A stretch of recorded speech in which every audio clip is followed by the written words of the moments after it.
दोस्तों ये कहानी है लूफी की, जो कि एक बड़े खजाने को ढूंढने के लिए समुद्र में निकल चुका है। उसने मरीन बेस में घुसकर ग्रैंड लाइन का मैप चुराया और फिर उसने नामी और जोरो के साथ मिलकर एक जोकर बगी को हराया और पूरे आइलैंड के लोगों को आजाद कराया। इसके बाद लूफी को एक और दोस्त उसोप मिला और उसोप के साथ मिलकर इन सभी लोगों ने काया के बटलर का पर्दाफाश किया और काया की जान बचाई। मगर फिर हमें पता चला कि गार्प, जो कि लूफी को पकड़ने के पीछे पड़े हैं, वो असल में लूफी के ही दादाजी हैं। अब लूफी के दादाजी उसके जहाज पर हमला कर देते हैं। इसी दौरान हम एक पास्ट के सीन को देखते हैं, जहां हमें पता चलता है कि लूफी के दादाजी यानी कि गार्प लूफी को एक मरीन बनाना चाहते थे, लेकिन लूफी को हमेशा से ही एक पायरेट बनना था। वो गार्प से कहता है कि मैं बड़ा होकर एक पायरेट बनूंगा। ये सुनकर गार्प को गुस्सा आ जाता है। वो लूफी की बनाई नाव को तोड़ फोड़ कर वहीं फेंक देते हैं और लूफी को पकड़कर ले जाते हैं। अब प्रेजेंट टाइम में गार्प लूफी के जहाज पर बमों से हमला कर देते हैं और फिर इन सभी को सरेंडर करने के लिए कहते हैं, लेकिन लूफी सरेंडर करने से साफ मना कर देता है। तभी गार्प को गुस्सा आता है। वो लूफी के जहाज पर एक तोप का गोला फेंकता है, मगर तभी लूफी गुब्बारे की तरह फूलकर तोप के गोले को वापस उन्हीं के जहाज पर फेंक देता है, जिससे इनका जहाज ऊपर से टूट जाता है। और मौके का फायदा उठाकर लूफी अपने जहाज को लेकर निकल लेता है। नामी जहाज को कोहरे के एरिया में ले जाती है, जिससे ये लोग मरीन सैनिकों से बच जाते हैं। अब तभी लूफी को खाने की खुशबू आने लगती है। लूफी इन्हें दिशा दिखाता है और फिर ये सभी लोग समुद्र के बीच में बने एक रेस्टोरेंट में पहुंच जाते हैं, जिसे बराटी कहा जाता है। ये चारों रेस्टोरेंट में खाना खाने के लिए रुक जाते हैं। यहीं हम सांजी नाम के एक शेफ को देखते हैं, जो कि एक स्पेशल डिश बनाता है, मगर उसका बुड्ढा इस रेस्टोरेंट का ओनर जेफ उसके बीच में बहुत बोलता है और उसकी बनाई डिश को खराब बताकर उसे शेफ की जगह पर वेटर बनाकर बाहर भेज देता है। फिर जब सांजी बाहर आता है तो यहाँ दो आदमी लड़ाई लड़कर रेस्टोरेंट के माहौल को खराब कर रहे थे। सांजी उन्हें अपने पैरों का जलवा दिखाता है और शांत कराकर बिठा देता है। फिर वो लूफी और उसके दोस्तों के पास उनका ऑर्डर लेने आता है। सांजी नामी को देखकर उस पर लट्टू हो जाता है। इसके बाद वो सबका ऑर्डर लेने के बाद खाना लाने चला जाता है। वहीं दूसरी तरफ गार्प ने अपने टूटे हुए जहाज को ठीक कर लिया होता है। अब तभी कोबी गार्प के पास आकर कहता है कि हम दूसरी मरीन टुकड़ी की मदद ले सकते हैं, लेकिन गार्प उनसे मदद लेने से मना कर देता है। इसके बाद गार्प एक आदमी मीहॉक को कॉल करता है। मीहॉक इस दुनिया का सबसे अच्छा तलवारबाज होता है और वो कुछ पायरेट्स को अपनी तलवार से मार रहा था। वो अपनी तलवार से उनके जहाज के 2 टुकड़े करके उसे पानी में डुबो देता है। तभी इनका कैप्टन मीहॉक पर गोली चलाता है, लेकिन मीहॉक अपनी तलवार से बच जाता है और फिर कैप्टन का काम तमाम कर देता है। फिर गार्प मीहॉक को लूफी के बारे में सब कुछ बताते हैं और लूफी को जिंदा पकड़ कर लाने के लिए कहते हैं। यही कोबी छुपकर ये सारी बातें सुन रहा होता है। इसके बाद कोबी सफाई करते समय हेलमेपो से मीहॉक के बारे में पूछता है। हेलमेपो बताता है कि इस दुनिया में समुद्र के 7 सबसे बड़े सौदागर हैं और सब एक से बढ़कर एक हैं, और उन्हीं में से एक मीहॉक भी है और उसके जैसा तलवारबाज इस पूरी दुनिया में कहीं भी नहीं है। हेलमेपो कोबी को बताता है कि सरकार इन लुटेरों को रोक नहीं पाई, इसीलिए सरकार ने इन सबके साथ हाथ मिला लिया और अब ये लोग मरीन सैनिकों की मदद करते हैं और बदले में मरीन सैनिक इनके बीच में नहीं आते। कोबी ये सब जानकर चौंक जाता है। वो कहता है कि मरीन सैनिक तो लोगों की मदद के लिए होते हैं, तो आखिर मरीन सैनिक कुछ पायरेट्स को कोई भी काम कैसे करने दे सकते हैं। हेलमेपो कहता है कि यही दुनियादारी है। अब ये सब जानकर कोबी गार्प के पास जाता है और उससे कहता है कि वो जान चुका है कि उन्होंने मीहॉक को लूफी को पकड़ने के लिए भेजा है। कोबी गार्प से कहता है कि हम लुटेरों की मदद कैसे ले सकते हैं, क्या हर लुटेरे के लिए कानून अलग हैं। इस पर गार्प कोबी को समझाता है कि ये दुनिया टेढ़ी है और हमारे बनाए कानून हर जगह पर लागू नहीं हो सकते, इसीलिए हमें इसी के साथ जीना होगा। गार्प कहता है कि मैं 50 साल पहले मरीन सैनिक बनने के लिए यहाँ जुड़ा था और मेरे पास एडमिरल बनने के कई सारे ऑफर आए, लेकिन मैं एडमिरल नहीं बना क्योंकि मैं फ्रीडम के साथ जीना चाहता था। इसीलिए क्या तुम भी इस तरह जी सकते हो? कोबी अब गार्प की बात मान लेता है और यहाँ से चला जाता है। वहीं दूसरी तरफ लूफी ने रेस्टोरेंट में खूब खाना खा लिया होता है, लेकिन जब बिल भरने की बात आती है तो लूफी कहता है कि इन पैसों को मैं 1 पीस ढूंढने के बाद सूद समेत वापस कर दूंगा। लेकिन ये सुनकर वही बुड्ढा जेफ लूफी को पकड़कर किचन में लाता है और बिल ना भरने के बदले उससे यहाँ रखे बर्तन धोने के लिए कहता है। तभी सांजी भी यहाँ आ जाता है। जेफ और सांजी में बहस होने लगती है। इसी बीच लूफी सांजी की बनाई उसी स्पेशल डिश को टेस्ट करता है और लूफी को वो डिश काफी पसंद आती है, इसीलिए लूफी उसे भी खा लेता है। फिर थोड़ी देर बाद लूफी सांजी से बात करता है और बताता है कि तुम्हारी वो डिश कमाल की थी। सांजी कहता है कि मैं यहाँ का सबसे अच्छा शेफ हूँ, लेकिन वो बुड्ढा मेरी कोई भी बात नहीं मानता।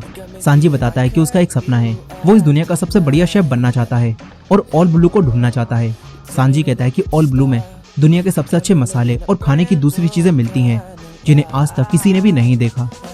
लूफी सांजी से कहता है कि तुम्हें अपना सपना जरूर पूरा करना चाहिए। अब तभी एक आदमी यहाँ आ जाता है। वो काफी भूखा था इसलिए सांजी उसके लिए खाना बनाता है और उसे देता है। ये देखकर लूफी सांजी से कहता है कि तुम हमारी टीम में शामिल हो जाओ, हम वन पीस को ढूंढने जा रहे हैं। तभी वो आदमी वन पीस का नाम सुनकर कहता है कि हम भी वही ढूंढ रहे थे, लेकिन ग्रैंड लाइन सबसे ज्यादा खतरनाक थी और वहाँ हमने अपना सब कुछ खो दिया। वो आदमी कहता है कि मैं वहाँ से अकेला ही बचकर जिंदा आया हूँ, इसीलिए तुम उसे ढूंढने के बारे में भूल जाओ। अब ये लोग यहाँ बातें कर रहे होते हैं और वहीं दूसरी तरफ मिहोक यहीं आ चुका था। यहाँ उसोप को चढ़ चुकी थी और वो सबके सामने अपनी झूठी झूठी कहानियां सुना रहा था और बता रहा था कि हमने किस तरह मरीन को हराया। उसोप सबको लूफी के बारे में भी बताता है और ये सुनकर मिहोक उसोप से उसे लूफी से मिलवाने के लिए कहता है। उसोप मिहोक को जोरो और नामी के पास लाता है। जोरो मिहोक को पहचान लेता है और जोरो को अपना वादा निभाने के लिए इस दुनिया का सबसे अच्छा तलवारबाज बनना था, इसीलिए जोरो मिहोक को तलवारबाजी की लड़ाई के लिए चुनौती दे देता है। मिहोक जोरो के चैलेंज को एक्सेप्ट करके उसे कल सुबह आने के लिए कहता है और यहाँ से चला जाता है। उसोप और नामी घबरा जाते हैं। उसोप तुरंत ही लूफी को बुलाकर लाता है और नामी लूफी को सब कुछ बताती है। नामी जोरो से ये लड़ाई ना लड़ने के लिए कहती है क्योंकि इसमें जोरो की जान भी जा सकती है, लेकिन जोरो को अब किसी भी हाल में ये लड़ाई लड़नी थी। जोरो लूफी को याद दिलाता है कि ये मेरा सपना है और लूफी अपने दोस्तों के सपनों के बीच में नहीं आना चाहता था, इसीलिए लूफी जोरो को नहीं रोकता। नामी को काफी गुस्सा आता है। नामी ने अपना दोस्त मानने लगी थी, मगर अब नामी गुस्सा होकर यहाँ से चली जाती है। फिर नामी ग्रैंड लाइन का मैप और अपना सामान पैक करके इन्हें छोड़ने का प्लान बनाती है, क्योंकि नामी को शुरू से ही ग्रैंड लाइन का मैप चाहिए था और अब नामी को वो मैप मिल चुका है। अब सुबह नामी इन्हें छोड़कर जाने के लिए बिल्कुल तैयार थी। वहीं जोरो, लूफी और उसोप मिहोक के पास जाते हैं। मिहोक जोरो से फाइट करने के लिए अपनी छोटी तलवार निकालता है। फिर जोरो और मिहोक फाइट करने लगते हैं। मिहोक अपनी छोटी तलवार से ही जोरो को रोककर दूर फेंक देता है। जोरो मिहोक से हार रहा होता है। तभी जोरो अपने वादे को याद करके मिहोक पर हमला करता है, मगर मिहोक अपनी छोटी तलवार को जोरो के अंदर घुसा देता है। ये देखकर सबके होश उड़ जाते हैं। नामी भी अपने दोस्तों के लिए यहाँ वापस आ गई होती है। यहाँ अब भी जोरो हार नहीं मानता और ये सब देखकर मिहोक जोरो से कहता है कि तुम सच में बहादुर हो, इसीलिए अब मिहोक अपनी बड़ी तलवार निकाल लेता है। तभी जोरो अपनी तीसरी तलवार निकालता है और मिहोक पर हमला करता है, लेकिन मिहोक उसकी दोनों तलवारें तोड़ देता है। मगर जोरो अब भी हार नहीं मानता और मिहोक के सामने मरने के लिए खड़ा हो जाता है। तभी मिहोक गेम खत्म करने के लिए जोरो के एक तलवार मारता है, जिससे जोरो वहीं गिर जाता है। मगर मिहोक जोरो से इम्प्रेस हो गया था, इसीलिए अब वो लूफी को नहीं पकड़ता और जोरो से कहता है कि ताकतवर बनो और मुझे ढूंढो, मैं तुम्हारा इंतजार करूंगा। यह कहकर मिहोक यहाँ से चला जाता है। तभी जोरो यहाँ बेहोश हो जाता है। लूफी, नामी और उसोप जोरो को उठाकर अपने शिप पर लाते हैं। इन्हें जोरो को बचाने के लिए किसी डॉक्टर की जरूरत थी, इसीलिए लूफी मदद के लिए सांजी और उसी बुड्ढे जेफ के पास आता है। लूफी उन्हें सब कुछ बताता है, लेकिन यहाँ कोई भी डॉक्टर नहीं था, इसीलिए जेफ लूफी की मदद के लिए उसकी शिप पर आ जाता है। जेफ जोरो के घाव को ठीक करता है और मछली की खाल को उसके ऊपर लगा देता है ताकि इससे उसका जख्म ठीक हो जाए। लेकिन जेफ इनसे कहता है कि तुम्हारा दोस्त अभी जिंदगी और मौत के बीच में है और इसका बच पाना काफी मुश्किल है। ये तीनों जोरो को बेड पर लिटा देते हैं। वहीं दूसरी तरफ मिहोक गार्प की शिप पर पहुंच चुका था। गार्प मिहोक के पास जाता है। गार्प उससे पूछता है कि लूफी कहाँ है। इस पर मिहोक कहता है कि उसने लूफी को इस बार जाने दिया। मिहोक गार्प से कहता है कि मैं तुम्हारे लिए काम नहीं करता, मैं अपनी मर्जी का मालिक हूँ। यही मिहोक ये बात जानता था कि लूफी गार्प का पोता है। मिहोक कहता है कि लूफी में कुछ तो अलग है, शायद तुम्हारा ये पोता ही वन पीस को ढूंढ निकाले। ये कहकर मिहोक यहाँ से चला जाता है। गार्प को काफी गुस्सा आता है, वो सारी चीजों को उधर उधर फेंकने लगता है। यहीं कोबी ने ये सारी बातें सुन ली होती हैं। वहीं दूसरी तरफ सांजी लूफी की शिप में था। वो इन सब के लिए खाना बनाता है, लेकिन लूफी अब कोई भी खाना नहीं खाता। वो जोरो के लिए काफी परेशान था। लूफी चिंता की वजह से कोई भी फैसला नहीं कर पा रहा था। इस पर सांजी उससे कहता है कि कैप्टन को हमेशा फैसला लेना आना चाहिए। सांजी बताता है कि वो बुढ़ा जेफ भी एक समय पर पायरेट्स का कैप्टन था। ये सुनकर लूफी पूछता है कि तुम जेफ से कैसे मिले। इस पर सांजी बताता है कि कई साल पहले जब वो छोटा था तो एक दिन जेफ ने अपनी टीम के साथ हमारे जहाज पर हमला कर दिया। सभी लोग भागने लगे, सांजी वहीं छुप गया। थोड़ी देर बाद जेफ वहीं आ गया। जेफ छोटे सांजी की बनाई एक डिश को टेस्ट करके उसमें कुछ बदलाव करने लगा। तभी ये देखकर सांजी ने जेफ पर हमला कर दिया। फिर जेफ को पता चला कि ये डिश सांजी ने बनाई है, तो ये जानकर जेफ इम्प्रेस हो गया। सांजी ने जेफ को बताया कि एक दिन वो ऑल ब्लू को ढूंढकर वहाँ खाना बनाएगा और दुनिया का नंबर 1 शेफ बनेगा। अब तभी समुद्र में तेज तूफान आ गया, जिससे इन दोनों की शिप पानी में डूबकर तबाह हो गई। फिर जब सांजी को होश आया तो वो जेफ के साथ समुद्र के बीच में फंस चुका था। जेफ ने सांजी की जान बचा ली थी। यहाँ जेफ के पास 2 बैग थे। जेफ सांजी को छोटा वाला बैग देता है जिसमें सांजी के लिए खाना था। सांजी देखता है कि बुड्ढा तेज चल रहा है, उसने खुद तो बड़ा बैग रख लिया लेकिन मुझे छोटा दिया। सांजी जेफ से कहता है कि तुमने बड़ा बैग क्यों लिया है। इस पर जेफ कहता है कि मैं तुमसे बड़ा हूँ, इसलिए मुझे ज्यादा खाना चाहिए। जेफ सांजी को दूसरी तरफ जाकर जहाज आने का इंतजार करने के लिए कहता है और कहता है कि जब तक कोई जहाज ना मिले तब तक मेरे पास मत आना। सांजी दूसरी तरफ चला जाता है, मगर धीरे धीरे यहाँ कई दिन बीत जाते हैं। अब तक यहाँ कोई भी जहाज नहीं आया था। सांजी के पास जो खाना था वो भी खत्म होने लगा था। अब 25 दिनों बाद सांजी को रात में एक जहाज दिखता है। सांजी जहाज को आवाज लगाता है, लेकिन जहाज काफी दूर था। वो सांजी की आवाज नहीं सुन पाता और यहाँ से चला जाता है। फिर 30 दिन बीत जाते हैं। सांजी का खाना बस खत्म होने की कगार पर था, इसीलिए सांजी रोज जिंदा रहने लायक ही खाना खाता है। मगर फिर 50 दिन बीत जाते हैं। सांजी का अब सारा खाना खत्म हो चुका था। वो भूख से तड़प रहा था, इसीलिए सांजी अब बुड्ढे से खाना छीनने का प्लान बनाता है। वो चाकू लेकर जेफ के पास जाता है। यहाँ जेफ की हालत भी काफी खराब थी। सांजी जेफ के बैग को देखता है और उसे फाड़ देता है, लेकिन सांजी देखता है कि इसमें तो बिल्कुल भी खाना नहीं है, बल्कि सोना, हीरे, मोती, जवाहरात हैं। यानी कि जेफ ने अपने लिए बिल्कुल भी खाना नहीं रखा, बल्कि सारा खाना सांजी को ही दे दिया। और यहाँ अब सांजी देखता है कि जेफ ने इतने दिनों तक जिंदा रहने के लिए अपना ही पैर खा लिया है।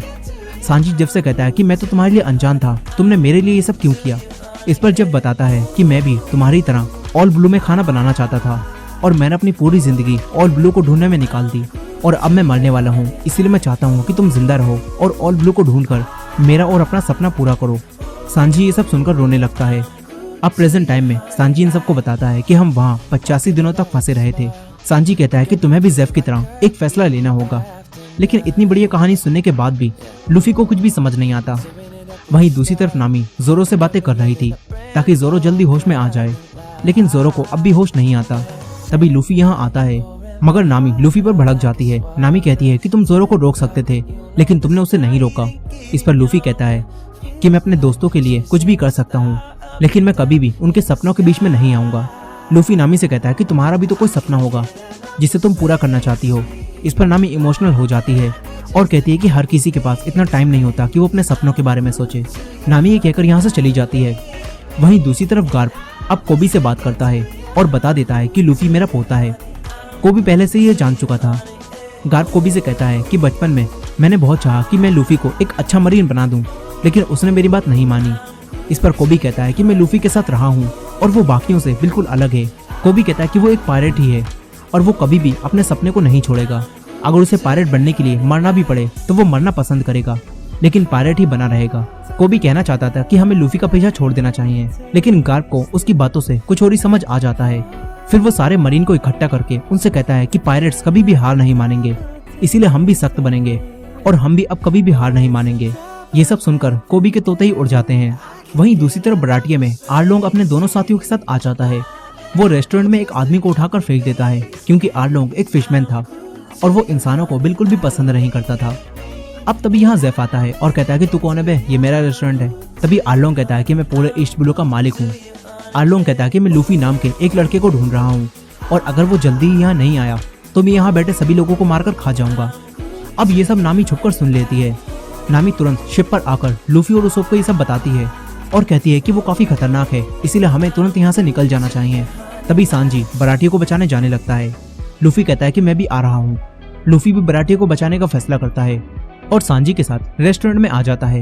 यहीं आरलोंग यहाँ बैठे इंसानों पर अपनी भड़ास निकाल देता है, क्योंकि इस दुनिया के इंसान फिशमैन को अपने से नीचा समझते थे और आरलोंग इसी वजह से इंसानों से नफरत करता है। अब तभी यहाँ लूफी, सांजी और उसोप आ जाते हैं। लूफी आरलोंग से कहता है कि तुमने मुझे ढूंढा कैसे। इस पर आरलोंग का साथी उसी बगी की गर्दन निकालता है और फिर बगी का कान लूफी की टोपी में से निकल कर आता है। यानी कि पूरे समय ही बगी का कान लूफी की टोपी में छुपा हुआ था, जिससे बगी इनकी सारी बातें सुन रहा था।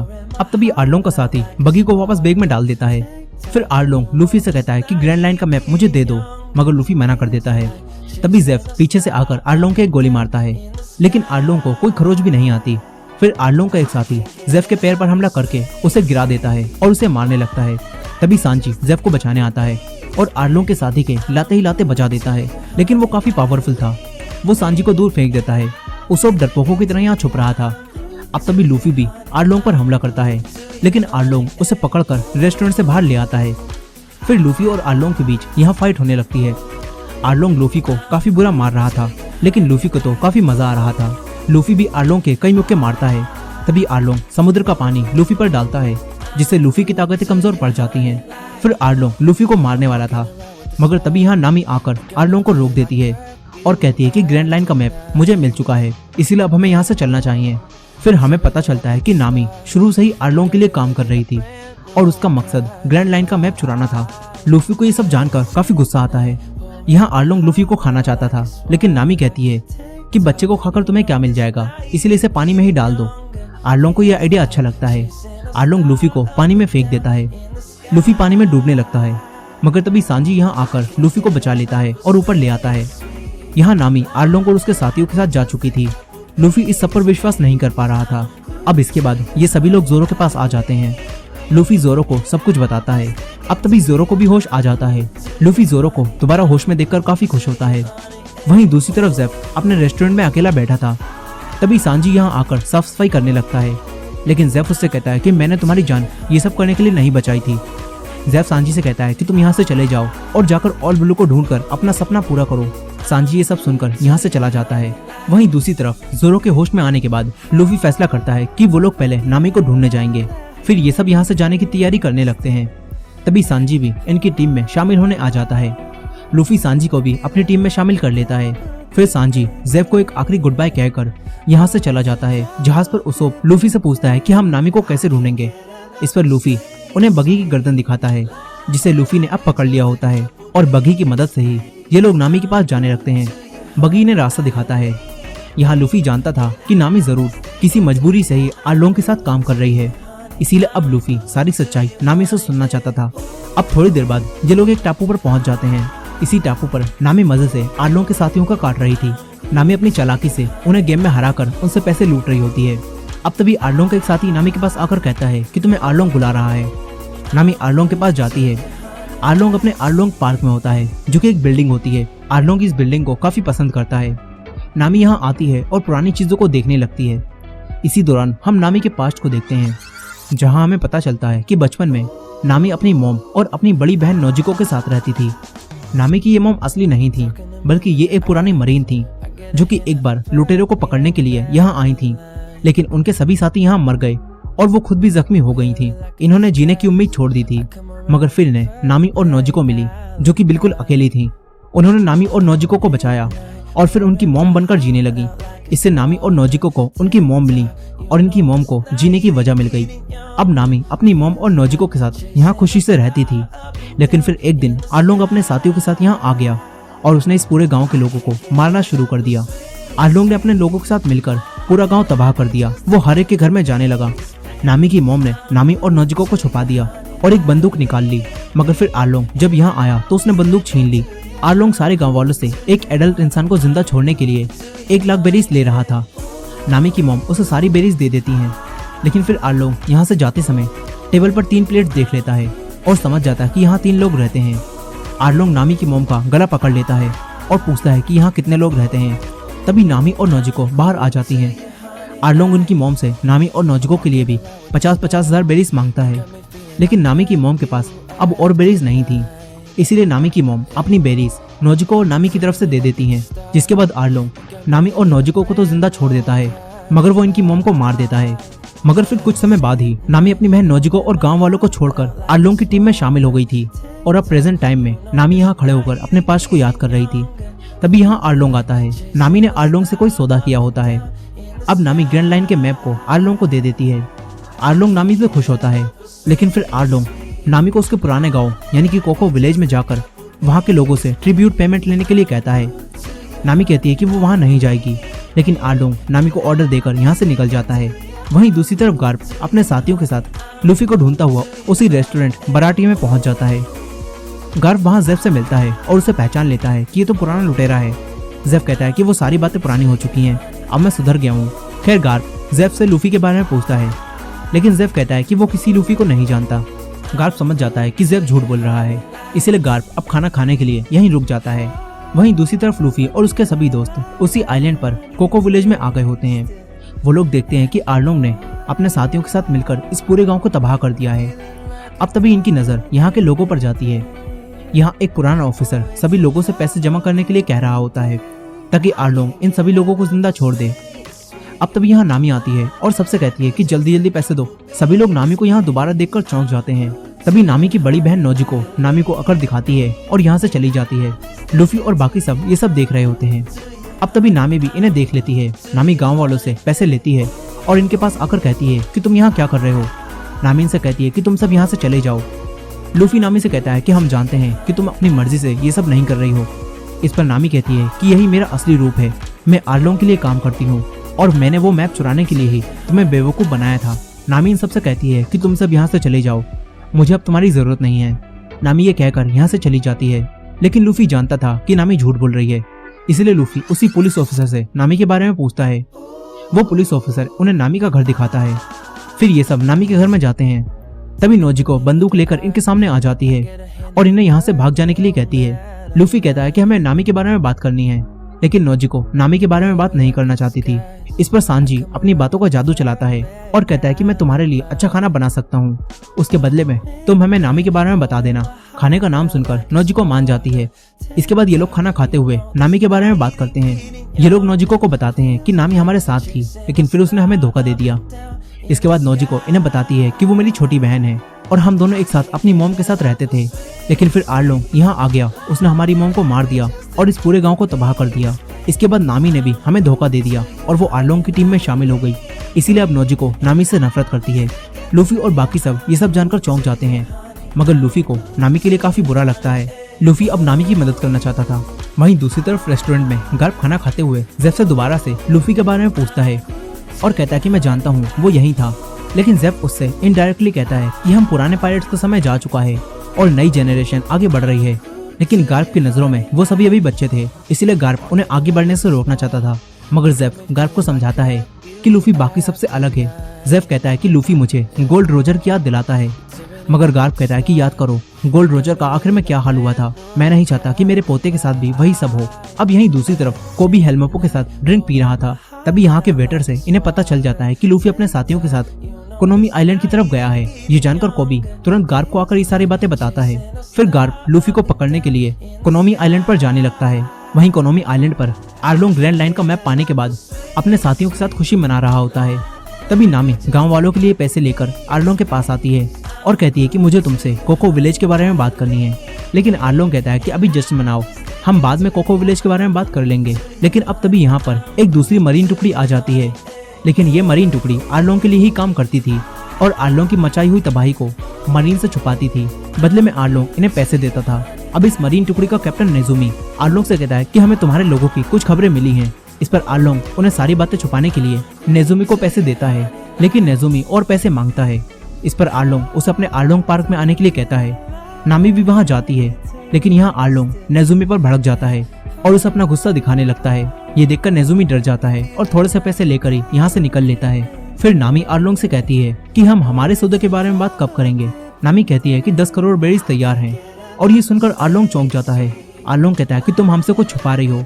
इस पर नामी कहती है कि तुम बस अपने पैसों से मतलब रखो और अपना वादा निभाओ। दरअसल हकीकत में जब आर्लोंग ने कोको विलेज पर कब्जा कर लिया था तो तब छोटी नामी आर्लोंग के पास गई।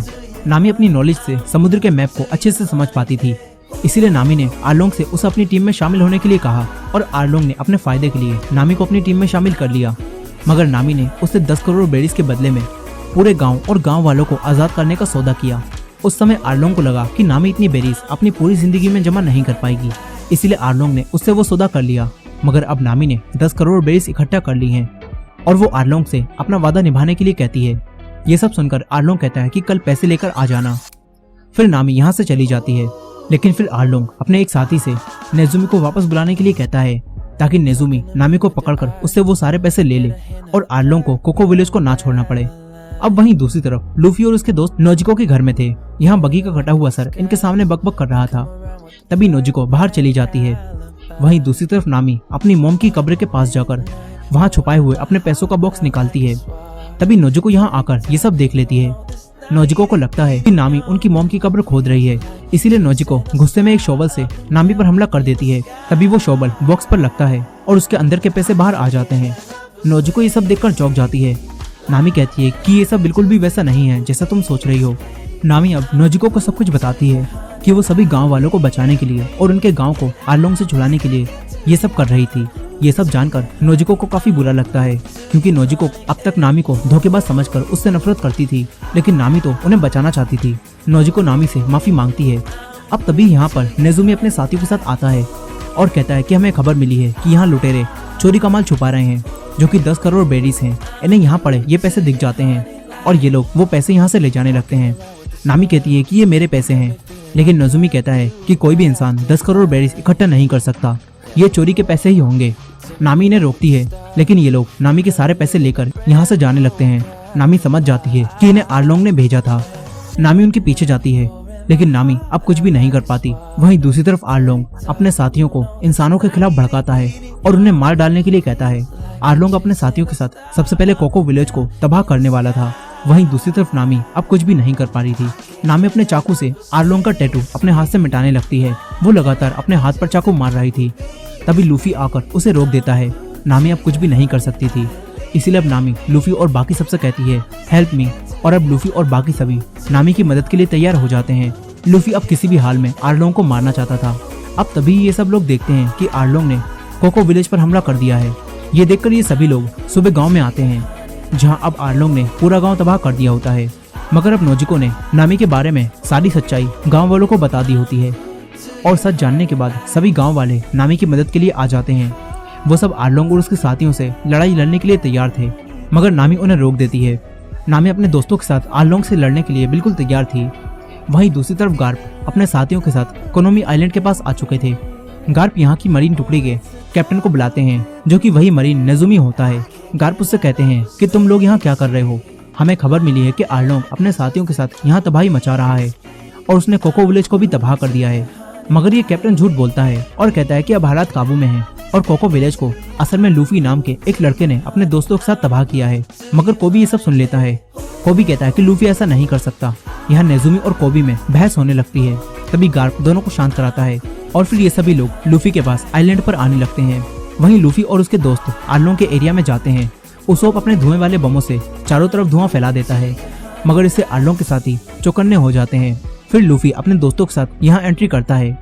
नामी लूफी को बताती है कि आरलोंग अपने आरलोंग पार्क में होगा, इसीलिए लूफी और नामी आरलोंग के पास जाने लगते हैं। जोरो, सांजी और उसोप आरलोंग के साथियों से फाइट करते हैं। तभी उसोप अपना धुआं वाला बम एक फिशमैन के चेहरे पर मारता है, मगर इससे उस फिशमैन को गुस्सा आ जाता है। वो उसोप के पीछे पड़ जाता है। उसोप भागकर जंगलों में आता है। इधर जोरो और सांजी बाकी फिशमैन को मार रहे होते हैं। दूसरी तरफ नामी और लूफी अंदर पहुंच चुके थे। यहाँ नामी ग्रैंड लाइन के मैप को दोबारा से चुरा लेती है। यहीं लूफी जंजीरों को देखता है। नामी बताती है कि आरलोंग ने मुझे यहाँ कई सालों तक कैद करके रखा था और जब मैं 12 साल की हुई तो उसने कहा कि ये तुम्हारा बर्थडे गिफ्ट है, और ये कहकर उसने मुझे आजाद कर दिया। अब तभी यहाँ आरलोंग भी अपने हथियार के साथ आ जाता है। वो अपने हथियार से लूफी पर हमला करता है और लूफी से कहता है कि जिस तरह मैंने नामी का इस्तेमाल किया है, तुम इस तरह नामी का इस्तेमाल कभी भी नहीं कर पाओगे। लेकिन ये सुनकर लूफी को गुस्सा आ जाता है। वो आरलोंग के हथियार को तोड़ देता है और उससे कहता है कि नामी कोई चीज नहीं है जिसका इस्तेमाल किया जाए। लूफी आरलोंग से कहता है कि नामी के अपने सपने थे जिसे तुमने छीन लिया। लूफी अब नामी को यहाँ से चले जाने के लिए कहता है। नामी यहाँ से जाने लगती है। लूफी आरलोंग से फाइट करने लगता है। दूसरी तरफ उसोप उसी फिशमैन से बच रहा था। फिर उसोप अपने बनाए एक खास बम से उस पर हमला करता है, जिससे उस फिशमैन में आग लग जाती है और वो जलकर मर जाता है। यहीं जोरो और सांजी आरलोंग के साथियों से फाइट कर रहे थे। तभी बगी का कटा हुआ सर इनसे कहता है कि मेरा शरीर भी यहीं पर है, मुझे आजाद कर दो, मैं तुम्हारी मदद करूंगा। ये सुनकर सांजी उसे आजाद कर देता है, मगर बगी अपने शरीर से जुड़ने के बाद सांजी और जोरो को डबल मिडल फिंगर दिखाकर भाग जाता है। तभी यहाँ पर एक और फिशमैन जोरो और सांजी को मारने आ जाता है। जोरो और सांजी मिलकर उससे फाइट करते हैं। इधर लूफी आरलोंग से फाइट कर रहा था। आरलोंग लूफी से काफी ज्यादा ताकतवर था, लेकिन लूफी हार नहीं मानता। वो आरलोंग के एक मुक्का मारता है, जिससे आरलोंग की पूरी बत्ती सी टूट जाती है, मगर आरलोंग अपने सभी दांत दोबारा से निकाल लेता है। फिर आरलोंग लूफी को मारने लगता है। यहीं आरलोंग का साथी जोरो और सांजी को अकेला ही मार रहा था। तभी सांजी को गुस्सा आ जाता है। सांजी उसकी एक लात मारता है और फिर दूसरी लात मारता है और उसे दूर फेंक देता है। सांजी अपने स्पेशल मूव से इसका भी काम तमाम कर देता है। तभी यहाँ उसोप भागता हुआ आता है, लेकिन अब तक सांजी और जोरो ने यहाँ सबको खत्म कर दिया होता है। अब इसके बाद यहाँ नामी भी मैप लेकर आ जाती है। सांजी उसे देखकर अपनी दोनों बाहें फैलाता है, लेकिन नामी उसे छोड़कर जोरो और उसोप के पास आ जाती है। अंदर लूफी आरलोंग से लड़ रहा था, लेकिन लूफी देखता है कि आरलोंग को मार से कुछ भी नहीं हो रहा है। इसीलिए लूफी आरलोंग को चोट पहुंचाने के लिए उसके बनाए इस आरलोंग पार्क को तबाह करने लगता है। ये देखकर आरलोंग को गुस्सा आता है। वो लूफी को रोकने की कोशिश करता है, लेकिन लूफी आरलोंग के इस आरलोंग पार्क को तबाह करता ही जाता है। फिर लूफी आरलोंग के ऊपर मुक्कों की बरसात कर देता है और उसे दीवार में घुसा देता है। आरलोंग दोबारा उठता है। तभी लूफी अपने पैर से आरलोंग पार्क को चीरता हुआ आरलोंग को दबा देता है, जिसके बाद ये पूरा आरलोंग पार्क तबाह हो जाता है।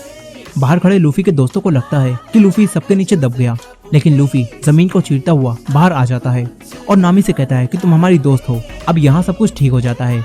इसके बाद रात में गांव वाले लोग जश्न मना रहे होते हैं। सांजी ने इन सभी लोगों के लिए खाना बनाया होता है और यहीं उसोप भी गांव वालों को इकट्ठा करके लंबी लंबी फेंक रहा था। अब तभी यहाँ गार्प अपने साथियों के साथ पहुंच जाता है। ये लोग इन्हें गन पॉइंट पर लेकर अरेस्ट करने लगते हैं। गार्प लूफी से कहता है कि हार मान लो। गार्प उससे कहता है कि मैंने तुम्हें अपनी तरह बनाना चाहा, लेकिन तुम एक लुटेरे ही बन गए। इस पर लूफी कहता है कि मैं पायरेट बना नहीं हूँ, बल्कि मैं शुरू से ही एक पायरेट था। अब ये सुनकर गार्प को गुस्सा आता है। गार्प लूफी से फाइट करता है और उसे मारने लगता है। लूफी अपने दादाजी से लड़ना नहीं चाहता था, लेकिन गार्प उससे फाइट बैक करने के लिए कहता है। इस पर लूफी रॉकेट की तरह गार्प पर हमला करता है, लेकिन गार्प एक ही मौके में रॉकेट की हवा निकाल देता है। गार्प लूफी से कहता है कि ग्रैंड लाइन पर जाना बच्चों का खेल नहीं है। ग्रैंड लाइन तुम्हारी सोच से कई ज्यादा खतरनाक है। इस पर लूफी कहता है कि आप मेरे साथ कुछ भी कर लो, लेकिन मैं अपना ग्रैंड लाइन पर जाने का सपना नहीं छोड़ूंगा और वन पीस को ढूंढकर एक दिन लुटेरों का बादशाह बन जाऊंगा। ये कहकर लूफी हंसने लगता है और लूफी की हंसी में गार्प को गोल्ड रोजर की हंसी दिखती है। गार्प लूफी को छोड़ देता है। इसके बाद गार्प अपने साथियों से कहता है कि यहाँ खड़े होकर तमाशा के देख रहे हो, जाओ जाकर आर्लों के साथियों को ढूंढकर उन्हें यहाँ पकड़ कर लाओ। ये सुनकर उसके सभी साथी आर्लों के साथियों को पकड़ने चले जाते हैं, मगर तभी नेजुमी कहता है कि इन सब का क्या होगा, यही लोग तो असली लुटेरे हैं। तभी नामी उसके एक डंडा मारकर उसे बेहोश कर देती है। फिर लूफी यहाँ आता है और गार्प लूफी को बताता है कि मैं जानता था कि मैं तुम्हारा फैसला नहीं बदल सकता। गार्प कहता है कि तुम बिल्कुल मेरी तरह ही हो और ये सब बस तुम्हारा एक टेस्ट था। अब ये सब सुनकर लूफी चौंक जाता है। गार्प लूफी से कहता है कि अब तुम अकेले हो। ये कहकर गार्प यहाँ से जाने लगता है। तभी लूफी कहता है कि मैं अकेला नहीं हूँ, मेरे साथ मेरे दोस्त हैं। अब इसके बाद गार्प यहाँ से चला जाता है। अगले दिन नामी अपनी मॉम की गिरफ्त पर जाती है और उन्हें बताती है कि उसने आखिरकार इस गांव को दोबारा आजाद करा दिया है। अब तभी यहाँ नोजिको आती है। वो दोनों थोड़ी इमोशनल बातें करती हैं और नामी नोजिको के साथ चली जाती है। वहीं कोबी लूफी से मिलने आता है और उसे उसका पोस्टर दिखाता है और बताता है कि फाइनली तुम्हारा भी वांटेड पोस्टर छपा है और तुम्हारे ऊपर पूरे ईस्ट ब्लू में सबसे ज्यादा इनाम रखा गया है। ये सुनकर लूफी को काफी खुशी होती है, क्योंकि लूफी अब ऑफिशियली पायरेट बन चुका है। कोबी अब लूफी को अलविदा कहकर चला जाता है। फिर लूफी अपने बाकी साथियों को जाकर ये सब बताता है, लेकिन ये लोग सोचते हैं कि अब इनकी मुश्किलें बढ़ जाएंगी, क्योंकि इनाम लेने के लिए अब सभी लोग इनके पीछे पड़ जाएंगे। मगर लूफी कहता है कि अब हम ईस्ट ब्लू में नहीं रुकेंगे, हम सीधा ग्रैंड लाइन पर जाएंगे। ये लोग अब अपने अगले एडवेंचर पर जाने की तैयारी करने लगते हैं और वहीं दूसरी तरफ लूफी का पोस्टर उसके सभी दोस्तों को मिलता है। सभी लोग उसे देखकर काफी खुश होते हैं। बगी को भी लूफी का पोस्टर मिलता है और बगी डिसाइड करता है कि वो लूफी को पकड़ेगा। यहीं अलविदा भी बैठी होती है, जो कि अब भी जिंदा थी। वो भी बगी की टीम को ज्वाइन कर लेती है और कहती है कि मैं भी तुम्हारी लूफी को पकड़ने में मदद करूंगी। वहीं दूसरी तरफ गार्प भी लूफी का पोस्टर देखकर काफी खुश हो रहा था। फिर यहाँ कोबी और हेल्मेपो आते हैं और कहते हैं कि हमने आपका ऑर्डर नहीं माना, इसीलिए अब हम सजा के लिए तैयार हैं। लेकिन गार्प डिसाइड करता है कि वो सजा के तौर पर कोबी और हेल्मेपो को खुद ट्रेनिंग देगा और ये सुनकर कोबी और हेल्मेपो खुश हो जाते हैं। वहीं दूसरी तरफ मिहोक शैंक्स के पास जाता है और उससे कहता है कि तुमने मुझे जिसके बारे में कई साल पहले बताया था, वो लूफी अब लुटेरा बन चुका है। लूफी का पोस्टर देखकर शैंक्स और उसके साथी खुश हो जाते हैं और यहाँ जश्न मनाने लगते हैं। वहीं दूसरी तरफ लूफी, जोरो, नामी, उसोप और सांजी अपने नए सफर पर निकल चुके थे। ये चारों अपना अपना सपना बताते हैं। सांजी कहता है कि वो ऑल ब्लू को ढूंढेगा। लूफी कहता है कि वो पायरेट्स का किंग बनेगा। जोरो कहता है कि वो दुनिया का सबसे अच्छा तलवारबाज बनेगा। नामी कहती है कि मैं पूरी दुनिया का मैप बनाऊंगी। और फिर उसोप कहता है कि वो समुद्र का एक वॉरियर बनेगा। अब ये चारों ग्रैंड लाइन की तरफ निकल जाते हैं। इसके बाद हम एक आदमी को देखते हैं जिसके पास लूफी का पोस्टर था और वो उसे जला देता है। यानी कि लूफी और उसके दोस्तों की तरफ अब नए विलेंस बढ़ रहे हैं और इसी एंडिंग के साथ सीजन 1 यहीं खत्म हो जाता है। दोस्तों, ये वीडियो पसंद आई हो तो वीडियो को एक लाइक जरूर कीजिएगा और हमारे चैनल पर नए हैं तो हमारे चैनल वॉच मिस्ट्रीज हिंदी को सब्सक्राइब कर लीजिए। मिलते हैं नेक्स्ट वीडियो में।